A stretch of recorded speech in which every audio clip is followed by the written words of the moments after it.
Bonjour à tous et bienvenue dans cette nouvelle vidéo. Alors, comme vous pouvez le voir, ça y est, j'ai à peu près fini le garage, donc vous avez pu le voir dans le live que j'ai fait la semaine dernière. Mais là, bon, c'est plus sur une vidéo de mécanique où je suis pour la première fois dans le garage. En plus, j'ai remis un peu d'éclairage. J'espère que ça va vous plaire et n'hésitez pas à me le dire si ça, si ça vous déplaît ou si ça vous plaît. Alors aujourd'hui, ce qu'on va voir, ça va être la réflexion de ceci. Et comme d'habitude, si les vidéos vous intéressent, n'hésitez pas à faire comme Chanoufi Thomas et Jean-Baptiste Delphis, à vous abonner à la chaîne. Allez, on attaque tout de suite par le démontage de cette longue portée. Alors la première des choses, ça va être de démonter les deux vis qui sont sur les côtés, donc en empreinte cruciforme.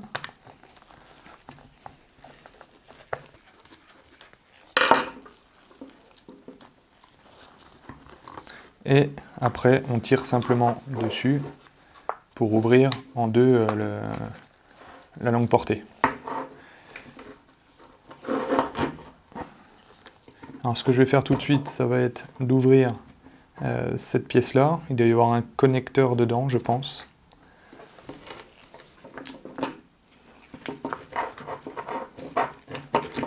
Voilà. On les déconnecte. Donc cette pièce-là, on va la mettre de côté pour le moment. Et on va garder la parabole. Donc on a un joint, ça il ne faut pas les perdre surtout. On a un joint donc, qui fait l'étanchéité entre la parabole et le support. Ensuite on enlève le support en acier, le cache autour on va dire. Hop. Donc celui-là, comme on peut voir, il est complètement pourri, complètement rouillé. Et là on arrive sur le verre avec sa parabole juste derrière. Donc ça, il faut faire très attention, c'est juste là, on a des sortes de petites cales en plastique qu'il faut mettre de côté aussi. Hop. Et donc là, cette parabole, elle est complètement oxydée. Vous voyez aussi là, tout le tour. Donc je pense que c'est de l'eau qui doit couler, en fait, quand la parabole est dessus. Elle doit couler juste là, venir se loger dans le fond et stagner, faire pourrir le bord là, ainsi que celui-là, et on a une oxydation complète sur tout le système. Je voulais récupérer cette vitre pour la mettre moi sur les miens, sauf que j'en ai qu'une, donc je vais pas pouvoir, ça m'embêterait d'avoir un CM, parce que ça c'est les originaux, les CM, c'est vraiment ce que tout le monde recherche on va dire. Et moi j'en ai qu'un, donc si j'arrive à en retrouver un deuxième, bon j'essaierai de les changer. Pour le moment, je ne vais pas utiliser celui-là. Celui-là je vais le mettre de côté et on va prendre une autre marque. Ensuite, on a la partie du cache en plastique qui est juste derrière. Alors celle-là, elle est faite, donc on a les deux fils du faisceau qui sont là, qui passent à l'intérieur là, et qui passent par une sorte de passe-cloison. Alors ça va être, je pense, le plus dur à enlever.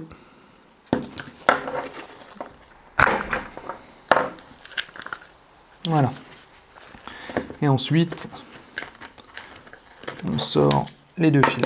Alors celui-là, je le mets de côté. Je ne sais pas trop encore comment je vais faire la partie électrique. On verra ça juste après. Et donc on se retrouve avec notre parabole plus son support. Donc là, on va enlever l'écrou qui est juste en dessous. Alors celle-là, je pense que cette vis-là, enfin cet écrou-là, il était sur la tige filetée pour faire un peu entretoise, je pense. Donc je le remettrai certainement pas. Ensuite, on a cette pièce-là en fait qui sert à régler l'inclinaison de la longue portée. Donc je l'enlève aussi. Et après, cette pièce-là qui passe à travers. Et donc on peut voir qu'elle est conique en fait pour faire l'inclinaison. Il manque une pièce sur cette longue portée, hein. C'est cette pièce-là, cette pièce en angle. En fait, elle sert à aller se fixer sur la caisse de la voiture à ce niveau-là. Donc là, bien sûr, tout est rouillé. Alors, bon, je vais vous la montrer comme ça, j'en ai d'autres d'avance. Donc vous voyez, c'est le support. En fait, elle est serrée et c'est elle qui nous permet en fait de fixer ça sur la voiture simplement. Donc là, j'en ai récupéré, enfin on m'en a donné donc c'est des pièces qui sont comme ça. Le seul souci, c'est que quand on les démonte, en fait, souvent la vis cassera. Donc ça, on va les refaire aussi. On va voir comment on va faire. On va les refaire et on va les repeindre par la même occasion. J'en ai profité pour faire un petit nettoyage au savon et à l'eau de la longue portée. Et j'en ai aussi profité pour essayer le produit que SOS 205 GTI m'avait donné pour raviver les plastiques. Au début, j'en ai mis un petit peu et j'ai frotté. Et au final, je me suis rendu compte qu'il fallait en mettre quand même beaucoup. Donc j'ai mis beaucoup de produits et on frotte. Comme vous pouvez le voir sur la longue portée de gauche, elle est mate et terne, gris on va dire. Et celle de droite est noire brillante. Le produit marche vraiment bien. Pour la partie électrique, les longues portées n'étant pas équipées de raccord électrique, j'ai dû commencer par dénuder donc, les câbles de la nouvelle longue portée. Ensuite, comme le fil est vraiment très petit, je l'ai replié sur lui-même, puis je l'ai torsadé, et à la fin, je l'ai serti avec une pince à sertir pour les cosses de voiture. Voilà, ça donne ceci, donc les deux fils, les deux cosses. Ensuite, on remet donc, le faisceau que j'ai enlevé tout au début, on le fait passer dans le trou pour le faisceau. Hop, hop. Et on va replaquer le passe-paroi au fond. Voilà. On vient connecter les deux fils. Donc le plus est là. Donc celui-là, je vais le mettre sur le marron directement. Hop. Le noir avec le noir. Et ensuite, on vient remettre cette petite pièce là. En fait, ça vient isoler le plus là de la carcasse qui, elle, est à la masse. Donc on vient le faire passer autour. Et on referme.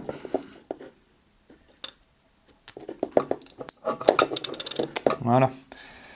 Maintenant, il nous reste le joint que j'avais un peu oublié de mettre. Celui-là, on le fait passer là.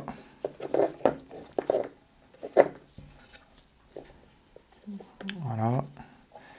On vient tout plaquer dans le fond. Alors là, c'est là où il faut regarder où se trouvent les fils, où vont les fils. Et arriver à les mettre pour qu'ils gênent rien. Et c'est pas le plus simple à faire.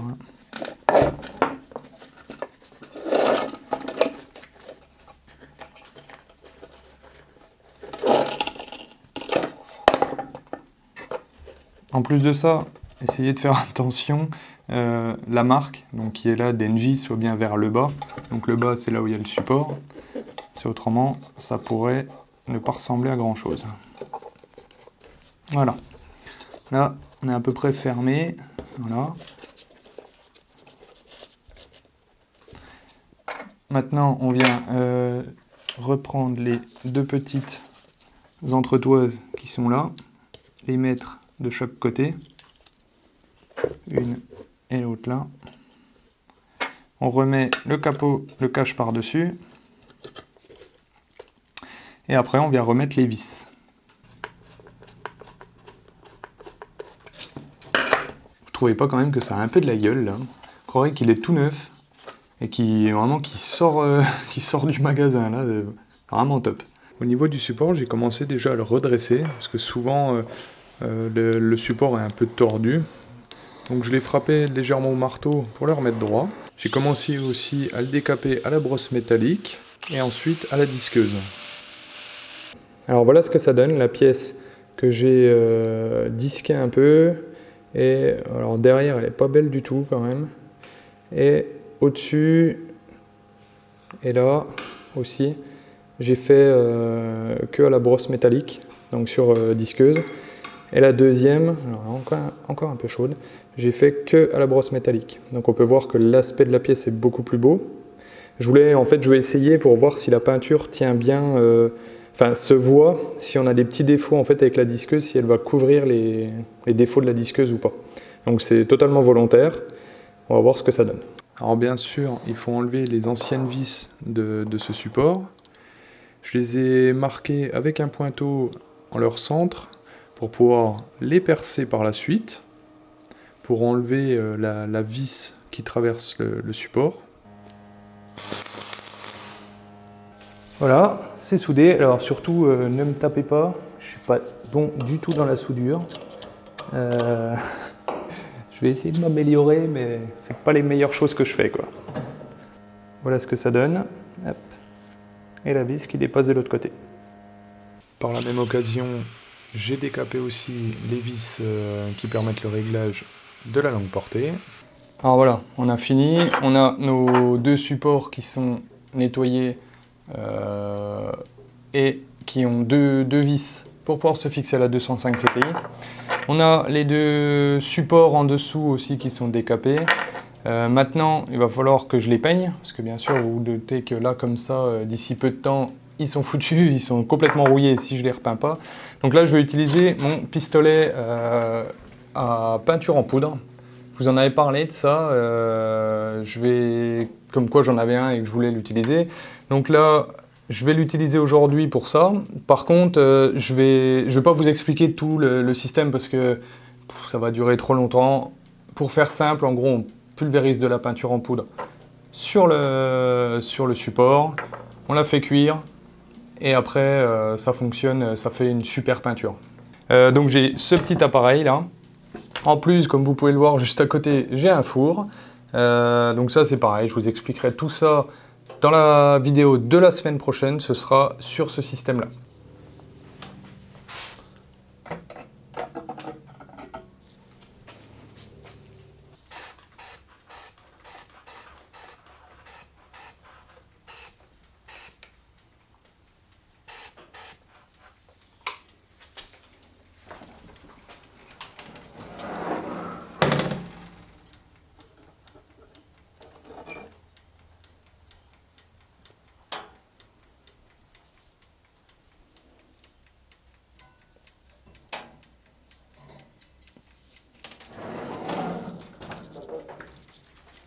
Ce qui est bien avec cette peinture, c'est qu'en fait, il faut attendre 10 minutes que ça cuise. Donc pendant ce temps-là, on peut aller sur YouTube ou regarder un peu les nouveautés, à la place de devoir peindre, repeindre. Celle-là, on attend.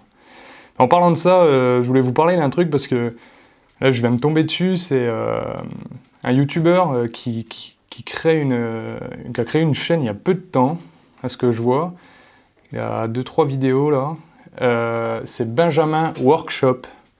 Le mec est en train quand même de construire une GT40 de A à Z. Il fait les plans, il fait le 3D du moteur, il crée le châssis. Sans déconner, allez voir sa chaîne, putain, il démonte ce qu'il fait. Hein. Et en plus, il a une super façon de tourner ses vidéos et de filmer. Sans déconner, allez le voir, c'est Benjamin Workshop. Je vous le mettrai en bas de la vidéo et peut-être dans la description si j'y pense. Et ça, vraiment, super chaîne et je pense que lui, il va aller très loin. Bon, ça en est où là? Oh, je crois que ça doit être pas mal. On va sortir le gâteau du four. Oh, mais c'est même plus que pas mal. Voilà ce que ça donne pour les pièces. Alors, on voit les défauts si on en a fait juste en dessous en ponçant, ça c'est sûr. Vous voyez là, on voit les petits coups de disqueuse que j'ai mis. Autrement, c'est d'un lisse impressionnant.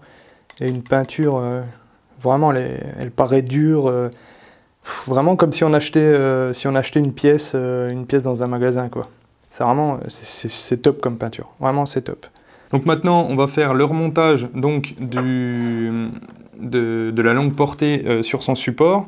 Donc là, il n'y a rien de vraiment très très difficile maintenant. C'est on remet la vis un peu bizarre dans son support. On remet le plastique juste en dessous. Hop. Voilà. Et après, on vient mettre celui-là là. Et voilà, on a une longue portée complète qui en plus maintenant pivote. Ça c'est quand même pas mal. On pourra la régler et elle est dans un état vraiment top quoi. Donc je vous laisse me dire dans les commentaires ce que vous pensez de tout ça, du style de la vidéo, de la restauration. J'essaye de changer un peu la façon de faire, je voudrais essayer de la diminuer un peu en temps. Dites-moi si vous aimez, si vous aimez pas, je suis vraiment preneur moi de tout ce que vous pensez là-dessus. Et donc je voulais à la base la remonter dans cette vidéo, remonter l'anti-brouillard dans cette vidéo. Par contre, là, ça va déjà, je trouve, faire trop long. Donc on fera la semaine prochaine une vidéo sur la présentation donc, du pistolet à poudre. Et la semaine d'après, on fera le remontage, le montage plutôt, parce qu'il n'y en a pas sur mon CTI, le montage des longues portées sur la CTI. Sur ce, je vous dis à très bientôt et bonne journée.